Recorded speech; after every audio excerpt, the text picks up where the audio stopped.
Hey guys, today I'm going to talk about if you're looking for a modern networking solutions, let's break down Tailscale versus ZeroTier. Tailscale is a VPN built on WireGuard, focusing on simplicity and security. It sets up peer-to-peer connections automatically, eliminating the need for manual configuration.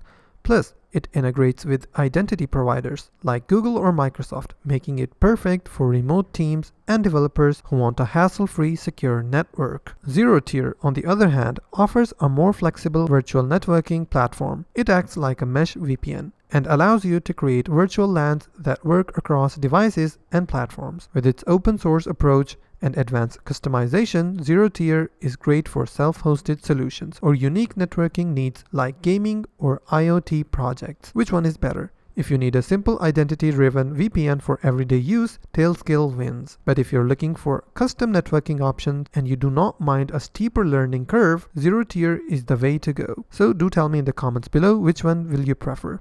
If you find this video helpful, please hit the like button and also don't forget to subscribe.